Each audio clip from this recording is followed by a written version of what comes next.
오늘 저희가 여러분과 함께 깊이 한번 파고들어 볼 자료가 있는데요. 네. 2025년 1월 5일에 작성한 우리가 종교를 경계하는 이유라는 제목의 글입니다. 아, 그 글이군요. 네, 2024년 12월 3일에 있었던 비상계엄 사태. 이 글에서는 12.03 내란이라고 부르던데요. 네, 그렇죠. 이 사건을 둘러싼 종교의 역할에 대해서 아주 뭐랄까 대담하고 강렬한 주장을 펼치고 있습니다. 맞습니다. 이 글의 논리를 따라가다 보면 정말 한 편의 추리소설을 읽는 것 같은 그런 느낌까지 들어요. 추리소설이요? 네. 종교가 원래 추구하는 가장 이상적인 가치, 이 글에서는 인간성의 최고선이라고 표현하는데요. 네, 최고선. 이게 어떻게 정치 권력이랑 딱 만나서 인간성의 최악으로 변질될 수 있는지를 아주 집요하게 파고들거든요. 그리고 그 뿌리가 어디에 있는지 자신만의 역사 지도를 그려서 보여주고요. 자, 그럼 시작하기 전에 저희가 분명히 할 점이 있죠. 저희는 이 글이 제시하는 관점, 그 논리를 탐구하고 분석할 뿐입니다. 그럼요. 어떤 특정 입장을 지지하거나 비판하려는 의도는 전혀 없다는 점. 네, 맞습니다. 이 글이 세상을 어떻게 보고 있는지 그 시각 자체를 들여다보는 거죠. 좋습니다. 자, 그럼 이 글이 던지는 첫 번째 화두부터 시작해 볼까요?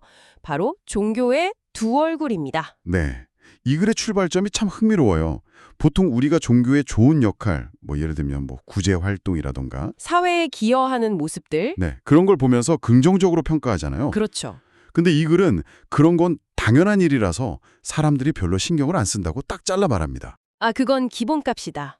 바로 그거죠. 오히려 종교가 타락했을 때 드러나는 그 폭력성이나 혐오, 즉 인간성의 최악에 우리가 훨씬 더 주목해야 한다고 경고를 해요. 왜 그렇죠? 왜냐하면 좋은 역할은 금방 잊히지만 나쁜 사례는 역사에 아주 깊은 상처를 남기기 때문이라는 겁니다. 최고선을 추구하는 건 당연한 거고 우리가 진짜 경계해야 할 건 최악의 가능성이다. 이런 말이군요. 네. 그러면서 그 최악의 모습이 바로 정치와 결탁할 때 가장 뚜렷하게 나타난다고 지적하고요. 바로 그 지점이군요. 맞습니다. 그리고 이 글이 그냥 원론적인 이야기만 하는 게 아니에요. 한국 현대사에서 아주 구체적인 사례를 끄집어냅니다. 어떤 사례죠? 영락교회의 한경직 목사, 그리고 서북청년단에서 시작된 어떤 흐름이 있다고 봐요. 흐름이요? 네. 그 흐름이 오늘날 빤스 목사로 불리는 전광훈 목사에게까지 쭉 이어지고 있다는 주장을 하는 거죠. 아, 과거의 문제가 현재까지 연결된다. 그렇죠. 과거의 잘못을 제대로 청산하지 않았기 때문에 그 문제가 유령처럼 지금까지 우리 사회를 떠돌고 있다. 이렇게 비판하는 겁니다. 알겠습니다. 그러니까 과거의 특정 흐름이 현재의 논란과 연결되어 있다는 주장인데 이 주장을 뒷받침하기 위해서 네. 이 글이 12.03 계엄 사태의 핵심 인물들을 마치 용의선상에 올리듯이 한 명씩 거론하기 시작합니다. 거의 조사보고서 같아요. 맞아요. 이 글의 첫 번째 증거 자료인 셈이죠. 우선 누구부터 시작하나요? 먼저 비상계엄을 선포했던 윤석열 대통령의 경우 종교적 배경이 좀 복합적이라고 설명을 해요. 복합적이라면요? 어린 시절에는 교회를 다녔고 암브로시오라는 천주교 세례명도 있지만 아, 세례명. 네. 근데 또 대선 때는 자신하고 어머니가 독실한 불자라고 밝힌 점을 같이 언급합니다. 그렇군요. 그리고요? 그리고 한독수 전 국무총리는 감리교 신자, 김용현 전 국방부 장관하고 이상민 전 행안부 장관은 침례교 신자로 알려져 있다는 점을 지적하죠. 주요 의사결정권자들이네요? 네. 여기서 그치지 않고 계엄을 직접 실행했던 군 지휘부로 넘어갑니다. 아, 군으로요? 이 부분이 상당히 구체적이에요.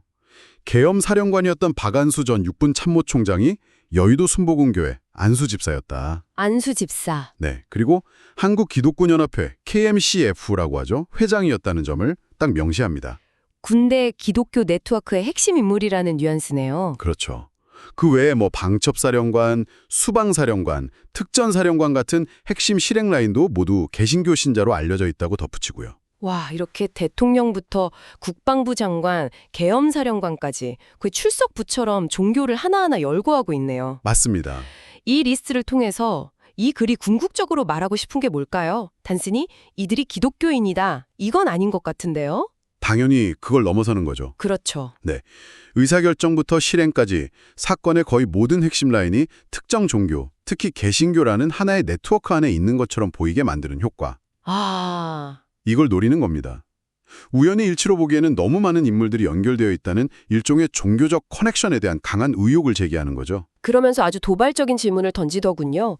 윤 대통령의 세례명을 거론하면서 로마 카톨릭 교회는 이번 사태가 하나님의 뜻이었는지 입장이라도 내야 하는 것 아닌가 하고요. 네, 그 부분 이건 좀 과격하게 들리기도 하는데 개인의 행동을 왜 종교 공동체 전체의 책임으로 연결하는 걸까요? 바로 그 지점이 이 글의 가장 날카로운 부분 중 하나예요. 어떤 논리죠? 이 글의 논리는 이거예요. 만약에 어떤 공직자가 자기 신앙을 공공연하게 내세우고 그 신앙이 그의 공적인 활동에 영향을 미쳤다면 네. 그가 속한 신앙 공동체 역시 사회적 책임에서 자유로울 수 없다는 거죠. 아, 영광의 순간만 함께 할 수는 없다. 맞습니다. 위기의 순간에는 그건 개인의 일탈입니다 라면서 모른 척할 수는 없다는 아주 강력한 요구인 셈입니다. 알겠습니다. 그러니까 현재 사건의 핵심 인물들이 특정 종교와 깊게 연관돼 있다는 게 이 글의 첫 번째 증거인 셈이고요. 네, 그렇습니다.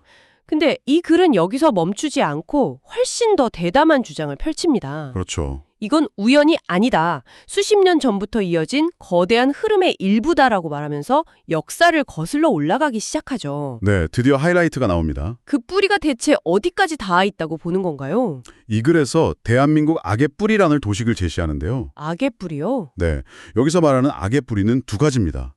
바로 친일과 서북 청년단의 결합. 친일과 서북 청년단. 구체적으로는 해방 이후에 평안도나 황해도 같은 서북 지역에서 내려온 친일, 지주, 기독교, 반공 세력이 합쳐져서 서북청년회를 만들었다고 설명합니다.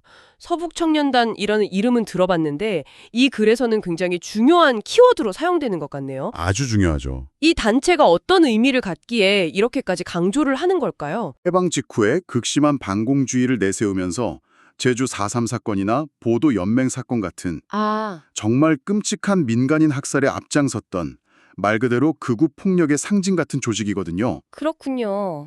그러니까 이 자료는 의도적으로 한국 현대사의 가장 어둡고 폭력적인 부분을 현재 사건과 연결시키고 있는 겁니다. 단순한 반공단체가 아니라 국가폭력의 최전선에 있었던 조직이라는 의미군요.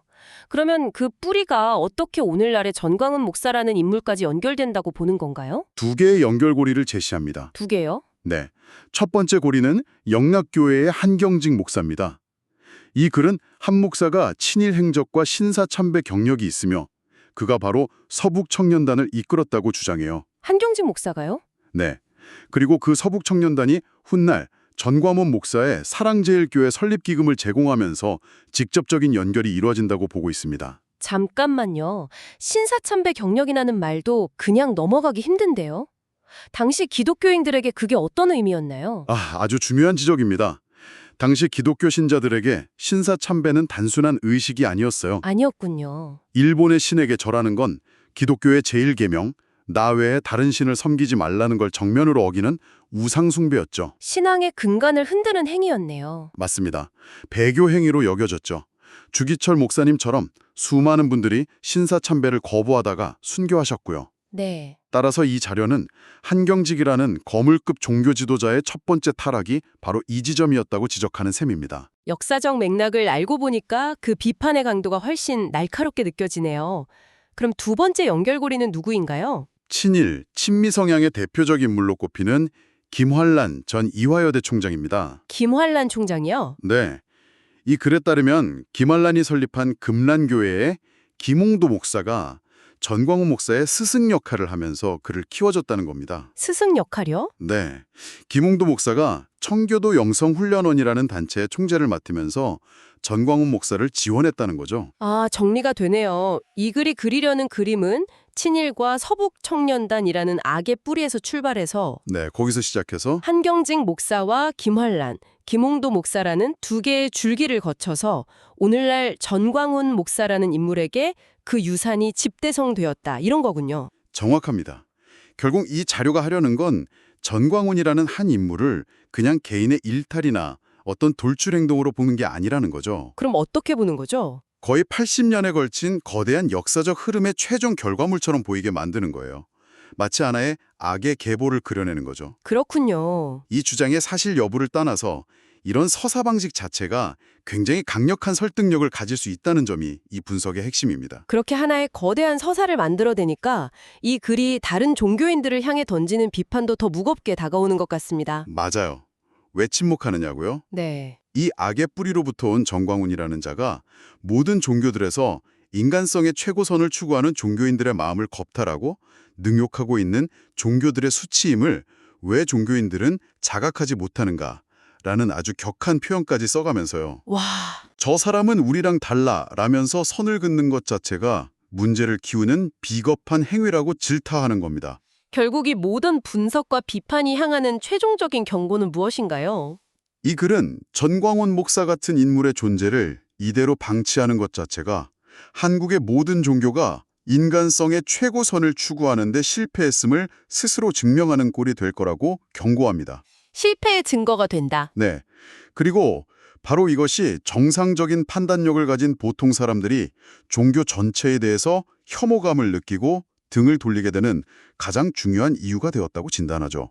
그러면서 아주 인상적인 문구를 인용하더군요. 니체의 말이요. 악마와 싸우는 자는 스스로 악마가 되는 것을 조심해야 한다. 네, 그렇죠. 그런데 거기에 덧붙인 말이 더 기억에 남아요. 어떤 말이죠? 반대로 신을 모시는 사람은 스스로 신이 되는 것을 조심해야 한다. 저는 이 문장이 이 글의 핵심 메시지를 관통하고 있다고 봅니다. 스스로 신이 되는 것을 조심해야 한다. 네, 종교가 타락해서 인간성의 최악을 보여줄 때는 언제나 그 중심에 스스로 신이 된 자가 있었다는 겁니다. 스스로 신이 된 자요? 자신의 신념이 절대선이라고 믿고 그걸 관철하기 위해서 타인에 대한 폭력과 혐오를 서슴지 않는 그런 인물들이요. 스스로 신이 되는 것을 조심해야 한다는 말이 참 여러 가지 생각을 하게 만드네요. 그런데 이 글은 이런 통찰에서 멈추지 않고 마지막에 정말 충격적인 예언을 내놓습니다. 네, 맞아요. 나는 단연코 예견한다 라는 아주 강한 어조로 시작하죠. 네. 전광훈 목사가 결국 국민의힘을 통해 대통령에 출마할 것이고 그 과정에서 나는 재림예수다 라고 외칠 것이라는 예측입니다. 잠시만요. 재림 예수요? 그건 단순한 정치적 예측을 넘어서는 거의 종말론적인 예언인데요. 그렇죠. 이 글이 정말 그걸 진지하게 주장하는 겁니까? 아니면 일종의 상징적인 경고로 봐야 할까요? 아주 좋은 질문입니다. 이건 아마 문자 그대로의 예측이라기보다는 네. 스스로 신이 된 자가 도달할 수밖에 없는 논리적 귀결, 그 파국의 끝이 무엇인지를 보여주려는 일종의 문학적 장치에 가깝다고 봐야겠죠. 아, 그런 의미군요. 네.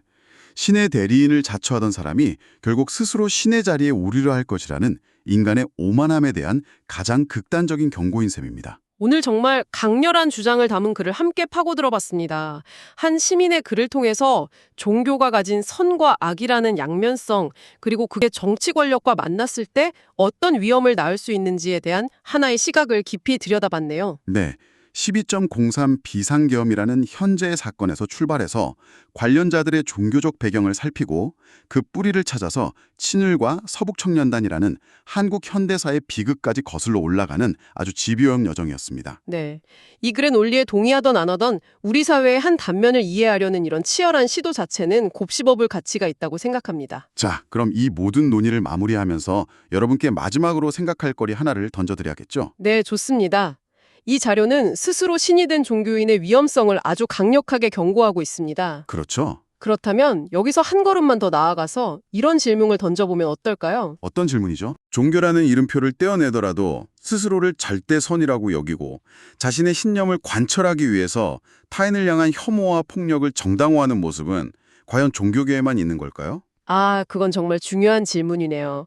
그게 정치 이념일 수도 있고 경제 논리일 수도 있고요. 혹은 다른 어떤 신념 체계일 수도 있겠죠. 그렇습니다.